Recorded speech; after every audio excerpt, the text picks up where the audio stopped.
30분 동안 멍 놓아 울더래요. 30분 동안은. 선생님 고맙습니다. 그거 하나로 다 이러면서.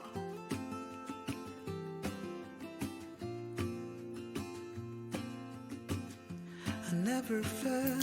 안녕하세요. 반갑습니다. 북한댁 사랑방의 북한댁입니다. 안녕하세요, 장미입니다. 네, 오늘도 우리 장미 씨를 초대했습니다. 진짜 장미 씨한테 오면은 제가 정말 재밌는 이야기를 많이 들어서 너무 좋거든요. 오늘도 장미 씨와 함께 좀 의미 있는 주제, 되게 심오한 주제를 좀 한번 나눠보려고 합니다. 장미 씨, 아직 자녀가 없잖아요. 아, 그쵸. 네, 아직 뭐 결혼도 안 한 미혼인데, 네. 저는 이제 자녀가 2명이고, 그리고 북한에서 온 엄마고, 그래서 고향이라는 주제로 한번 나눠보려고 해요. 아이가 네. 제가 이제 북한 사람인 걸 알잖아요. 근데 너네 엄마 고향이 어디야? 라고 물어볼 때가 있더라고요. 그래서 친구도 그렇고 학교에서 이제 가끔 네. 너네 엄마는 어디 사람이야? 그러니까 북한 사람이냐 이런 뜻으로 물어본 건 아니지만 네. 너네 그쵸, 엄마는 일반적인 그냥 질문인 일반적으로 거죠. 질문을 할 수 있는 상황인데 이제 새 학기에 들어가가지고 아이가 그런 질문을 받았더라고요. 저녁에 들어와가지고 엄마 오늘 학교에서 이게 친구들이랑 그다음에 이제 선생님이랑 같이 앉아가지고 우리 아빠는 뭐 하는 사람이고 그다음에 우리 엄마는 어디 사람이고 이렇게 얘기하다 보니까 우리 아빠는 한국 사람이고 우리 엄마는 북한 사람이라고 얘기해야 되나? 이렇게 고민을 했다는 거예요. 아빠 고향은 한국인데 그럼 엄마 고향은 북한이라고 얘기하면 안 될 것 같아서 우리는 그냥 핵가족이야 그랬다는 거예요. 똘똘 뭉쳐 사는 핵가족이야 이렇게 얘기를 했다는 거예요. 그래서 내가 그리고 물어봤어. 아니 근데 너는 왜 엄마 고향이 북한이라는 말을 안 하려고 했어? 이랬더니 저희 아들이 하는 이야기가 엄마 우리 친구들은 북한이라고 하면 김정은이 생각하고 우리나라를 괴롭힌다 생각하고 북한 사람이라고 하면 못 산다고 생각하고 이래서 부정적인 이미지가 더 강해요. 근데 엄마의 고향이라고 북한이라고 얘기했을 때 그런 이미지가 엄마한테 전달이 돼서 엄마도 상처받을까 봐 처음 학교에 갔을 때는 그 이야기를 다 했어요. 우리 엄마는 유튜브를 하고요. 북한댁 사랑방이고요. 우리 엄마 고향은 다 얘기를 했어요. 근데 여기 딱 와서 보니까 분위기가 또 다른 거야. 그러니까 그 전에 다녔던 학교에서는 친구들하고 같이 지내고 있지 않아? 했더니 그 형들은 엄마가 어디서 왔는지 그게 중요하지 않았어요.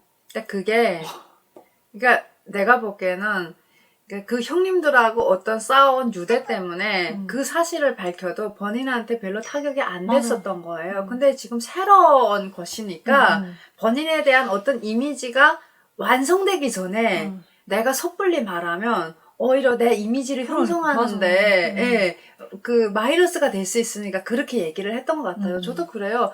뭐 피껏피껏 스쳐 지나가는 인연들이 우리 삶에 많잖아요. 그런 사람들은 당연히 오해를 할 수 있겠죠. 근데 제 친구들은 다 당연히 알고 제가 뭐 이런저런 얘기를 해도 그냥 있는 그대로 받아들여요. 그게 뭐 북한에서 왔다는 사실이 뭐 저 장미라는 인간 자체에 어떤 문제점을 만들어내지는 못해요. 그러니까 북한이라는 나라에 대해서 한번 설명해줘. 거기는 어때? 거기 사람들은 어떤 방식으로 생각을 해? 이렇게 물어보지 다른 걸로는 생각을 하지 않는 것 같아요. 당연히 가난한 부분이 있죠. 맞아요. 그러니까 북한이라는 나라가 가난하니까 김정은이 막 핵 문제 가지고 복잡하게 그러니까 당연히 부끄러운 부분이에요. 친구들이 물어봐요.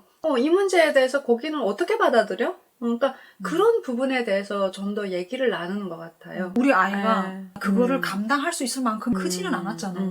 우리는 그런 말을 듣고 뭐 그래 뭐 됐어 그렇게 하고 지나갈 수 있지만 아이들은 같이 어울려야 되고 그런 상황이다 보니까 얘가 더 고민을 한 것 같아. 그러니까 그런 어떤 분위기 그런 환경 그런 것들까지 다 고려를 하면서 그 이야기를 해야 되는 거잖아요. 그다지 긍정적이지는 않다라는 게 느껴졌으니까. 그렇죠. 아이들이 보는 세상이 정확하죠. 아이들은 정확하게 잘 알아요. 순수한 마음으로다 역량관계를 잘 알아요. 이 아이들하고 친해지는 과정에서 얘가 어떤 상처를 받는 건 원치 않고 그렇다고 얘가 또 그런 점을 부정적으로 받아들이는 것도 싫고 조화롭게 가야 되는데 마음을 다잡고 얘기했죠. 뭐라고 했어요? 궁금하지? 뭐라고 했을지. 엄마한테는 고향이 2개가 있어. 첫 번째는 이제 북한에서 살았을 때 태어난 고향이고 그러니까 사람은 살다 보면 제2의 고향이라는 게 생겨. 그래서 엄마는 한국에 오자마자 가장 어디서 먼저 살았어? 연천이요. 넌 어디서 태어났어? 연천이요. 그러니까 엄마는 제일 먼저 와서 산 곳이 연천이기 때문에 엄마의 제2의 고향은 연천이야. 그래서 지금 엄마가 통일이 안 돼서 못 가니까 너네 엄마 고향이 어디야? 라고 물어볼 때 연천이라고 얘기하면 돼. 아, 그러는 거야. 그러니까 두 개의 고향인데 그 중에 일단 한 개 고향만 먼저 얘기해. 아, 우리 엄마 고향은 연천이에요. 이렇게 얘기하면 돼. 그럼 엄마 북한의 고향을 언제 이야기해요? 그러는 거야 또. 그래서 그거는 나중에 통일이 되면 그때는 얘기해도 돼. 네. 지금은 그냥 엄마 고향이 연천입니다 라고 네. 얘기해도 돼. 굳이 엄마 고향은 북한이요라는 말을 하겠다고 막 고민하거나 그거에 기죽거나 그럴 필요 없고 나쁘게 생각할 필요도 없다. 그렇게 얘기했더니 아 그러네. 엄마 알았어 이렇게 얘기를 하는 거예요. 아이고. 그러니까 고향에 대해서 다른 엄마들은 쉽게 얘기하는 거를 네. 나는 굉장히 뭔가를 부여를 해서 의미 네. 있게 찾아가지고 얘기해야 된다는 게 너무 마음이 아픈 거예요. 그쵸. 그나마 내가 순간에 고민한 게 그거더라고. 언니는 그 고민을 해도 견딜 수가 있지만 자식이 그 고민을 하니까 언니가 견디지를 못하는 거지. 못 견디겠는 거. 그래서 그런 일을 저만 고민하는 게 아니고 한국에 태어난 자녀를 갖고 있는 모든 탈북민 엄마들이 다 해요. 다 고민해요. 다 해요. 저는 정말로 제 자식이 없으니까 그런 경험을 해본 적은 없죠. 근데 저 밀어치고 고향이 북한이다라고 말을 하면 반응이 되게 뜨뜻미지근했던 적이 많았기 때문에 저도 사실 뭐 숨길 수 있으면 숨기고 싶어요. 근데 언제 한번 숨긴 적은 없어요. 제 성향이 그런 것 때문일 수도 있고. 그러면 장미 씨라면 이런 상황에는 어떻게 얘기해 줬을 것 같아요? 저요?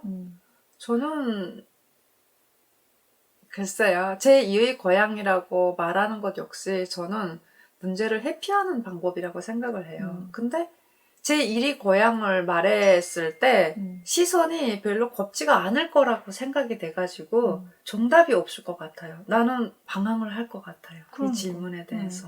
어떤 엄마들은 북한에서 온 엄마들은 아예 자기 자식한테 엄마의 고향이 어디라는 말 자체를 안 한대요. 제가 아는 목사님이 와서 이야기하는데 그분은 네. 가족 전체가 다 같이 왔거든요. 근데 이 여자아이가 공부를 그렇게 잘했대요.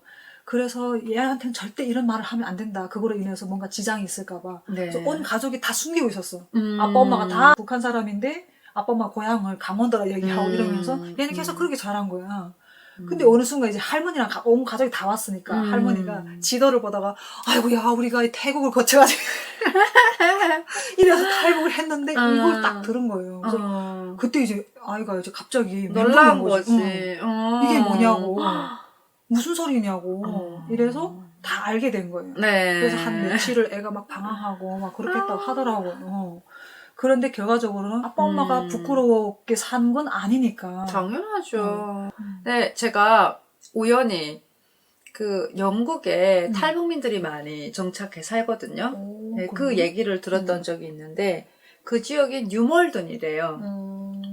그래서 뉴멀든 한글학교 교장님을 만났던 적이 있는데 이분이 운영하는 학교는 탈북민들 아이들도 오고 그 한국 그 사람들도 온다는 거예요. 근데 얘네는 영국 애들인 거죠. 국적은 영국이에요. 근데 어찌 보면 부모님 고향들이 다 다른 탈북민 그리고 대한민국 이렇게 되는 거예요. 그래서 하루는 그런 뭐 글짓기 시간이 있었는데 부모님 자랑을 써서 내라고 했다는 거예요. 근데 각자 뭐 다 써냈겠죠. 그래서 자 발표할 학생 손을 들어봅시다 하니까 그러니까 부모님이 한국 학생인 아이가 딱 손을 들어갖고 우리 엄마가 태어난 것은 대단한 것입니다. 거기에서는 삼성폰도 만들어내고요. 정말 정말 대단합니다. 그리고 또 어떤 아이는 일어나가지고 아 대한민국 너무 대단한 것입니다. 거기는 K-팝도 만들어내고요. 정말 너무너무 좋아요. 막 그래요. 근데 북한 애들은 자랑할 게 없는 거야. 자기 고향에 대해서.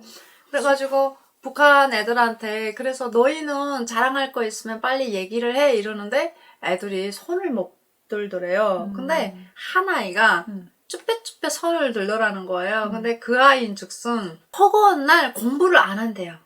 수업만 하면 어디 빠져나가가지고 장난치고 해가지고 문제아로 인식이 된 아이라는 거예요. 근데 선생님은 걔가 손을 드니까 너무 신기했던 거죠. 그래서 빨리 너 일어나가지고 그 부모님 자랑 한번 해봐라 이러니까 내가 뭐라고 했냐면 우리 부모님은 참 대단한 분들입니다. 음. 그 어렵게 북한 땅에서 살았음에도 불구하고 여기 영국에 와가지고 저를 낳아주고 키워주셨습니다. 저는 부모님들이 그런 마음이 너무 대단하고 자랑스럽습니다. 라고 얘기를 했다는 거예요. 뭔지 알아고 눈물이 생각했더니 났대요. 어머, 어떡해. 걔가 정답을 얘기했네. 네, 그래서 저는 우리 부모님이 너무 자랑스럽습니다. 음. 그래서 우리 부모님 덕분에 자기가 지금 이곳에 와서 행복을 느낀다라는 걸 얘가 아는 거예요. 그래서 선생님이 그랬대요. 너무 참 잘했다고. 부모님에 대해서 그런 존경의 마음을 가지는 거는 너무 멋진 일이라고 칭찬을 해줬대요. 그 얘기를 들려주더라고요. 그러면서 정말 다양한 아이들이 있고 그 아이들이랑 얘기를 하다 보면 문제아라고 생각되는 아이한테서도 정말 놀랄만한 발견을 할 수가 있다. 예, 나도 너무 마음이 뭉클하는 거예요. 나는 내 자식이 그렇게 얘기를 해줬으면 너무 좋을 것 같아요. 그래서 선생님이 바로 그분한테 전화를 했대요. 오늘 장문 시간이 있어가지고 이런 주제로 얘기를 했는데 대기 따님이 부모님이 자랑스럽다고 얘기를 했습니다. 30분 동안 멍 놓아 울더래요. 30분 동안을. 당연하지. 선생님 고맙습니다. 그 고맙습니다. 하나로 다 이러면서. 그냥 다 모든 거를 다 잊고 살 수 있는 힘이 생기는 거지. 다 이겨내고. 그쵸. 예. 우리는 언니 자랑스러워해야 돼요. 나는 그래도 그런 생각을 하고 있어요. 내 자식들한테 적어도 나는 떳떳하다.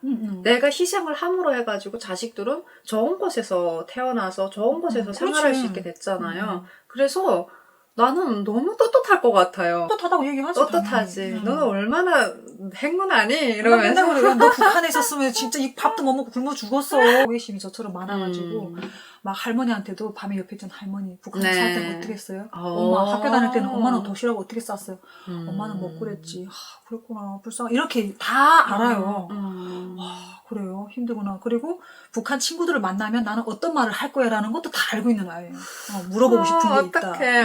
근데 아까 장미 씨가 말한 것처럼 자기 친구들이 여기서 사귀고 있는 그 가운데서는 아직까지 내 이미지라든가 뭐 이런 게 형성이 안 됐으니까 첫 학기니까 네, 맞아요. 그런 말을. 그리고 또 아이들은 그 표면적인 거를 많이 보잖아요. 아직은 성숙이 그치. 덜 됐으니까. 그러니까 네, 또 모든 사실을 다 알릴 필요는 없다고 생각은 해요. 어떤 생각이 들어요? 이 이야기 들으니까. 아, 역시 태어난 곳이 좋아야 되는구나 라는 생각과 함께 플러스 나는 내가 북한이라는 땅에서 태어났음으로 인해 갖고 정신적으로 많이 성장하고 단단해졌다고 생각을 하거든요. 그러니까 당연히 그 후진 곳에서 태어나면 결핍을 갖고 있을 수밖에 없어요. 근데 그 결핍을 어떻게 헤쳐나가느냐 이거는 순전히 본인의 선택인 것 같아요. 맞아. 지혜롭게 그 결핍을 해결하면 그게 또 다른 나의 힘이 되는 거고 그거를 해결하지 못하면 나의 결핍이 되는 거죠. 그래서 맞아. 저는 지금이 제가 좋거든요. 저는 그래도 운 좋게 되게 부모님 사랑을 많이 받았어요. 북한이라는 곳이 너무 가난하긴 했지만 너무나는 많은 사랑을 받았어가지고 그런 게 일도 문제가 되지 않아요. 나한테는. 네. 나는 그거를 딱 들으면서도 그런 생각이 들더라고. 대한민국이 이렇게 발전하지 않았다면 그 친구들도 대한민국은 자랑스럽습니다. 이렇게 얘기할 거 아니냐고. 그쵸. 많이 말해요. 대한민국이 경제적으로 발전함으로 해가지고 세계적으로 위상이 높아졌다라고 그 해외 방문했던 친구들은 다 말해요. 그러니까. 그래서 진짜 나라가 잘 살아야 되고 네. 나라를 정말 잘 만나야 된다는 게 그거는 의심할 여지가 없어요. 그러니까. 나는 내가 북한 사람이었다는 사실이 부끄러웠던 게 그런 거 있잖아요. 우리가 해외에 예를 들면 파견대 갔다. 문제가 생겼다 그러면 나라는 본인들이 파견해 놓고도 나 몰라라 하는 경우가 굉장히 맞아. 많았거든요. 근데 미국, 일본, 뭐 지금은 대한민국도 당연히 그렇죠. 자기 나라 국민을 구원하고 지키기 위해서 아낌없이 그 지원을 하잖아요. 그러니까 그런 부분이 나는 되게 뿌듯하고 자랑스러울 것 같아요. 그래서 미국에서는 그런 말이 있어요. 미국은 청소부도 자기 미국 사람인 거를 자랑스럽게 생각한대요. 네. 김정은 자체도 자랑스럽지 않고 세상에 어떻게 아는지를 다 아는데 어떻게 보는지 아는데 그러니까 참 그게 중요하다는 거 오늘 다시 한번 고향에서 시작해가지고 이게 나라까지 이어지잖아. 결과적으로 그쵸. 정말 그래도 아들아 엄마 아빠는 자랑스러운 사람이 그래서 내가 우리 엄마 우리 다문화 가족이야 이러는 거예요. 아니야. 그럼 우리 통일 가족이야. 아빠 엄마는 정말 특별하게 이 가족을 만든 거야. 그랬더니 아 통일 가족. 그러니까 어디 가서 뭐라 하면은 통일 가족이 이렇게 얘기해. 그랬더니 알았대. 알았대요? 알았대. 그래서 우리 아들이 그런 거 보면서 너무 빨리 철 드는 것 같기도 하고. 오늘은 이렇게 장미 씨와 고향에 관련해서 또 나라에 관련해서 한번 나눠봤습니다. 우리 구독자님들 대한민국을 이렇게 만들어 주셨잖아요. 감사합니다. 오늘도 함께 시청해 주셔서 정말 감사합니다.